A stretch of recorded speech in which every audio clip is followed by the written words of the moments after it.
Hi guys, today I'll be taking a look at the latest wheels from MOMO and Logitech G, who have come together to create two new wheels for the Logitech G Racing Series wheel hubs. MOMO is the official sim racing partner of Logitech G, and they have combined their decades of experience and advanced design to create the Sim GT-Racer 290 and the Sim GT-320 wheel rims. So I'll take a closer look at the wheels, compare them to the current racing series wheels offerings from Logitech G, plus I'll show you the different platforms and compatibility options you have available when using these wheels with the RS wheel hub and RS QR adapter. Let's begin by taking a look at the MOMO Sim GT-320. In the packaging you get the wheel, which is wrapped in a fabric bag, and some documentation. Taking a closer look at the wheel, it's a round wheel rim with indentations on either side with bumps on the top half on the inner part of the wheel, with it having a 320mm diameter and a 40mm depth. Built on a matte black anodized aluminium plate which has spokes connecting to the wheel. It has the Logitech G branding etched into the middle and has a glossy light grey coating on it. The MOMO branding underneath is also etched in with a yellow glossy finish. Around the branding there's 6 screw holes for attaching to the wheel hub, together with holes on either side and below for the buttons and LED light on the RS wheel hub to pop through.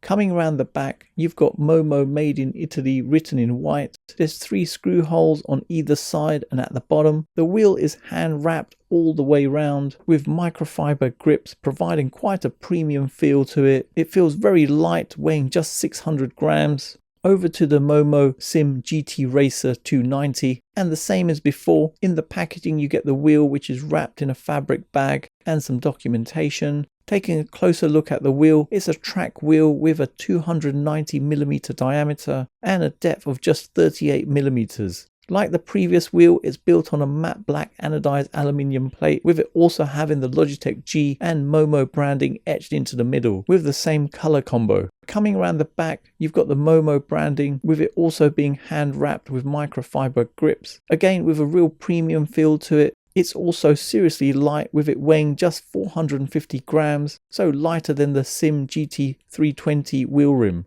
In comparison to the existing wheel rims Logitech has to offer, Logitech's RS round wheel is slightly smaller in diameter, coming in at 290mm, with it having a silicone leather finish all the way round. It's a bit heavier at 662 grams, but depth is smaller at 36mm. The smooth silicone leather is stitched all the way round with a white coloured centre marker at the top, whereas the Sim GT-320 has been glued together by skilled artisans, giving a very premium look to the wheel. There's slight indents on the left and right of the spokes, giving a better grippy feel to it, whereas Logitech's round wheel is smooth all the way round. Next, comparing Logitech's RS track wheel to the Sim GT-Racer. They're both identical in diameter at 290mm, but the RS track wheel is heavier at 510 grams, together with it having a slightly bigger depth at 40mm. Placing the wheels side by side, and you can see that the MOMO wheel is taller due to the extra height on the side grips. The Logitech track wheel has a TPE dimpled dot finish, with the area around the hand grips being slightly larger, whereas the MOMO wheel has a smooth finish. Price-wise, the Logitech RS track and RS round wheels cost around $70 each, whereas MOMO's Sim GT-320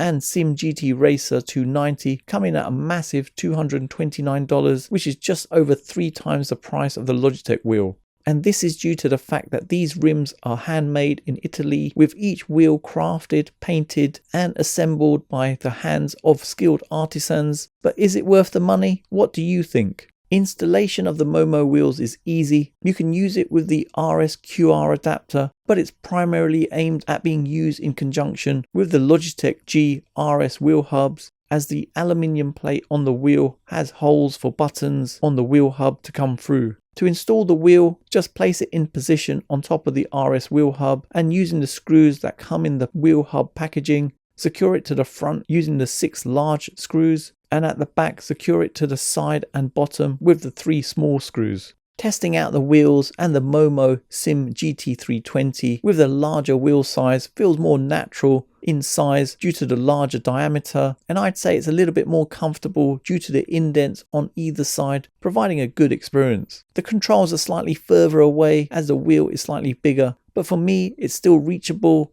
and it's good that Logitech have made the dials on the wheel hub to point out to make it easier to make quick adjustments if you needed. Over to the MOMO Sim GT-Racer 290. The experience on this was good, but personally I found the Logitech RS track wheel more comfortable due to the larger grip areas on the sides, feeling more comfortable ergonomically. With either of the MOMO wheels, it's probably best to use them with gloves to keep the microfiber material on the wheel in good condition. Overall, I'm really impressed with both the Sim GT-320 and the Sim GT-Racer 290. They're both comfortable with a good grippy feel to them, and they feel solid with no flex, with them both having a premium look and feel to them. Let me go over the compatibility you get if you plan on getting the RS QR adapter. Then just be aware that with this adapter, you just attach the wheel of your choice, with it supporting 70mm and 50.8mm PDC aftermarket steering wheels, giving you a wide range of options for wheels outside of Logitech's ecosystem, which is great. But this flexibility does come at a cost, where the RS QR adapter is only compatible on a PC and not a console, together with there being no buttons or shifters available on the actual wheel. Moving on to the Logitech G RS wheel hub, there's two versions available, so a PC version and an Xbox version. So in terms of compatibility with the wheelbase, both the PlayStation and Xbox editions are both supported on a PC, but with the PlayStation wheelbase, the security chip for compatibility is in the wheelbase. So if you take an Xbox wheel which has a security chip in the wheel, you can connect that to the PlayStation wheelbase, and this will give you compatibility on all platforms, so Xbox, PS5, PS4 and a PC. But if you have an Xbox wheelbase and connect that to the PlayStation wheel, it won't work on either console, as they both can't recognize the wheelbase, but it will work on a PC. So when you're choosing a wheelbase and wheel hub, you're better off getting the PlayStation wheelbase with the Xbox wheel hub to get support across all platforms. So there you have it, you've come to the end of another video, and I hope it's helped anyone thinking of purchasing these wheels from MOMO. Details are in the description below, including purchasing links. And if you have any questions on this, let me know in the comments below. For those of you who've got to the end of this video, please leave a comment with MOMO, as it's awesome to see who's got to the end of my video, and hopefully you guys enjoyed it. Follow me on all my socials. Don't forget to hit the like button, subscribe to the channel, and turn on notifications to be notified of my next release. Thanks for viewing, and see you in the next one.